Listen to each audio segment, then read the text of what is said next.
Good morning, dear students. I hope you're well. For class plus one, today we will start with a new chapter that is production function and returns to a factor.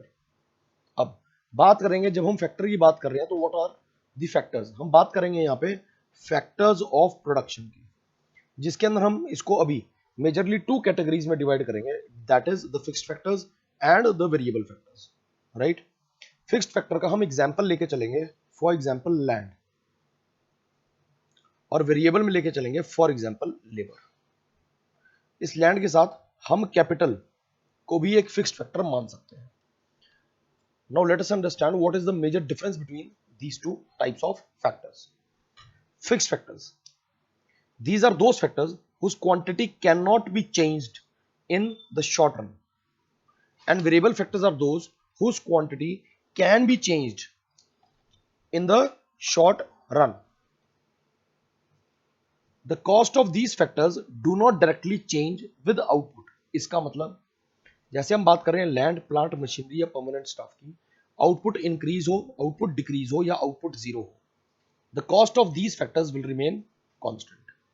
But variable factor की जब बात करेंगे, the cost of these factors very directly with the output. अगर production बढ़ेगा तो cost बढ़ेगा, अगर production down होगा तो कॉस्ट डाउन होगा, अगर प्रोडक्शन जीरो होगा तो कॉस्ट जीरो होगा. Example, casual labour. जितना ज्यादा आप उनसे प्रोडक्शन करवाएंगे उतना ज्यादा हम लोगों को हायर करेंगे और हमारा कॉस्ट इंक्रीज होगा. Now to understand this chapter, let us try to understand time dimension, or what we say is time period. We have delineated it into three parts. The very first is very short period, or it is called market period. In the very short period, no factor is variable. If I take x1 as variable factor and x2 as fixed factor, then quantity is a function of, हम production function को इसी equation से show करते हैं, quantity या total product is a function of x1 bar comma x2 bar. It means bar यहां पे represent कर रहा है no change, it means they are constant. Next comes short period. In this period production can be increased only by increasing the variable factor. The fixed factor remains constant, यानी कि ये है मेरा वेरिएबल फैक्टर, ये तो change होगा, यानी कि मैं इंक्रीज या डिक्रीज कर रहा हूं लेबर, लेकिन जो मेरी कैपिटल या लैंड है मैं उसको इंक्रीज या डिक्रीज नहीं कर रहा हूं. Next comes the long period. During this period production can be increased by increasing both the fixed factor, देखिए both the fixed factor and the variable factors. Getting my point? That is all the factors are variable, so TP या quantity produced is a function of x1 comma x2. It means these two can be changed, both of these can be changed. अब देखते हैं, let us understand what is the meaning of production. The transformation of inputs and outputs, I repeat, the transformation of inputs and outputs into output, is called production. जब भी हम inputs को output में transform कर रहे हैं, that is called production. Let us know the meaning of production function.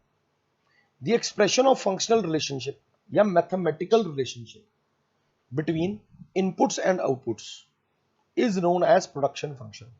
तो QX is equal to function of L and K, variable factor and fixed factor. L हमने लेबर को ले लिया and K is for capital. तो मैंने variable factor की जगह we have chosen labor and fixed की जगह we have taken capital. तो हम क्या बोलेंगे, QX यहां पे है प्रोडक्शन या quantity of commodity X, F functional और mathematical relationship, L represent variable factors. Right. Now let us take the examples. Example, casual labour, raw material. K represents fixed factor, example land, capital, machinery etcetera. हम यहां पे variable factor labour मान के चल रहे हैं और फिक्स्ड फैक्टर को कैपिटल. तो it shows 40 units of X is a function of 5 units of labor and 4 units of capital, या 5 units of variable factor and 4 units of fixed factor. Right? तो 40 units of commodity X, 5 units of labor, 4 units of capital. अब यहां पे हमें दो चीजों पे ध्यान देना, these are very important. The very first is physical inputs and physical output. हम यहाँ पे फिजिकल यानी कि जो टेंजिबल चीजें हैं उन गुड्स की बात कर रहे हैं। और प्रोडक्शन फंक्शन जो है, this is purely a technical relationship.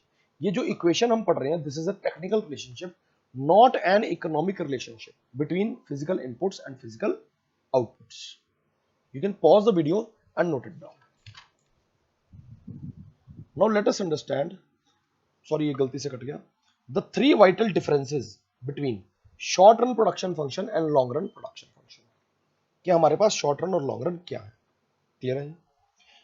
अब शॉर्ट रन प्रोडक्शन फंक्शन जो है वो है कांस्टेंट प्रोपोर्शन टाइप्स, और लॉन्ग रन जो है that is variable proportion type. इसका मतलब जब शॉर्ट रन लॉन्ग रन हमने टाइम पीरियड की बात करी, तो उस टाइम पीरियड के ऊपर based we have two types of production function.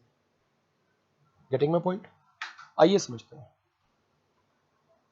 हम बात कर रहे हैं एग्जांपल एक कोचिंग इंस्टीट्यूट या एकेडमी की, तो हम देख रहे हैं कि 1 lakh rupees can be earned which is a function of one teacher and one room. 2 lakh can be earned if we allot 2 teachers in that one room.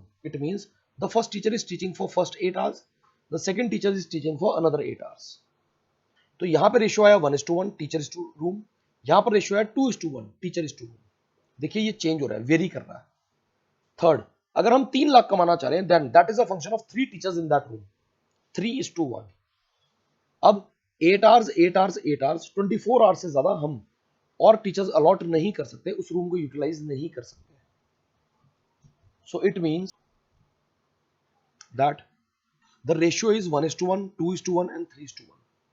It means in one room we can allot maximum of 3 teachers if one teacher is teaching for 8 hours a day.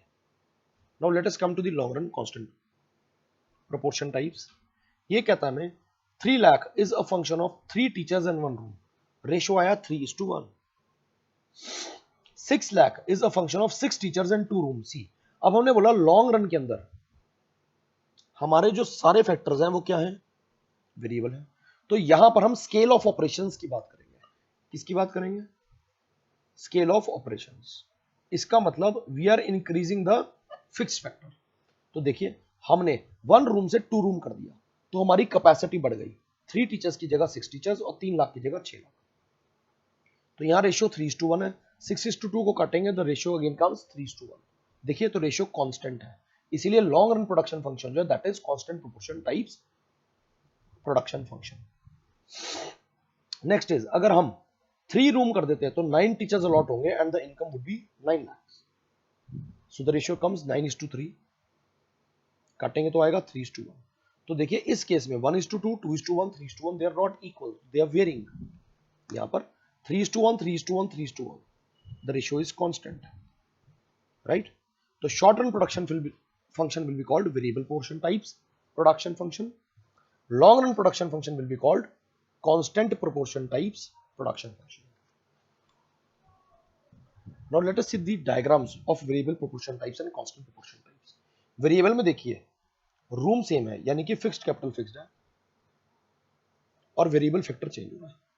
So 1 room 1 teacher, 1 room 2 teachers, 1 room 3 teachers. हम x axis पे ले रहे हैं variable factor teacher या labour, Y axis पे ले रहे हैं फिक्स्ड फैक्टर रूम या कैपिटल। तो this is our curve parallel to x-axis. Now, for constant proportion types, we will have an upward sloping curve from left to right.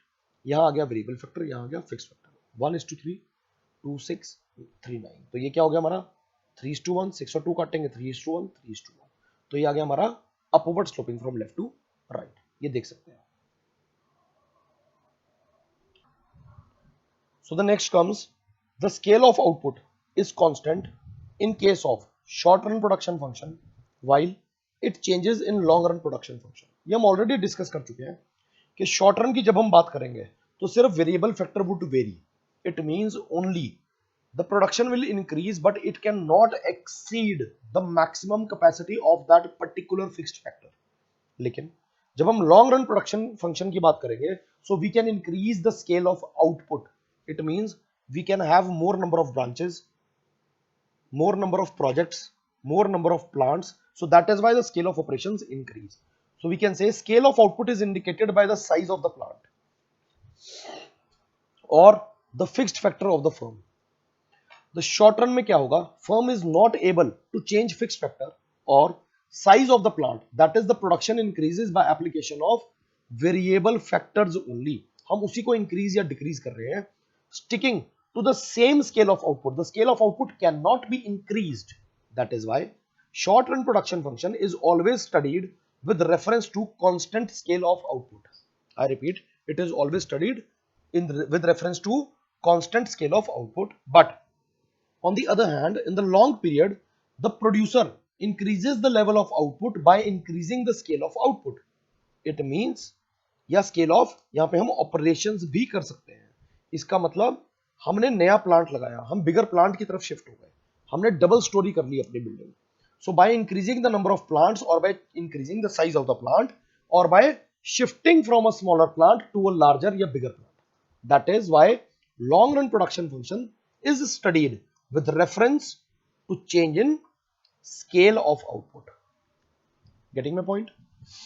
The last comes short run production function exhibits returns to a factor while the long run production function exhibits returns to a scale. तो सीधी सी बात है, जब हमने पिछले point में पढ़ा कि एक वेरिएबल फैक्टर को इंक्रीज करने की वजह से प्रोडक्शन बढ़ रही है, तो हम उसको क्या बोलेंगे, रिटर्न्स टू अ फैक्टर। और जब स्केल ऑफ ऑपरेशंस इंक्रीज कर रहे हैं तो that is called returns to a scale. No many times question comes, student ask Sachin sir हमें ये बताइए कि स्केल ऑफ ऑपरेशंस में अगर हम वैरायटी बढ़ा रहे हैं तो भी वही है?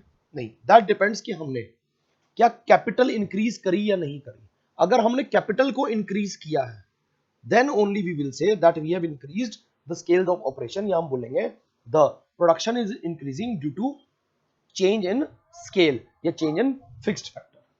So dear students, आज के लिए इतना ही। Thank you so much for your time. If you have any genuine doubts, you can call us up, post your doubts in the comment section.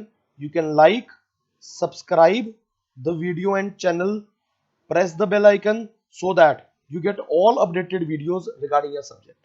Thank you and have a nice day. Take care.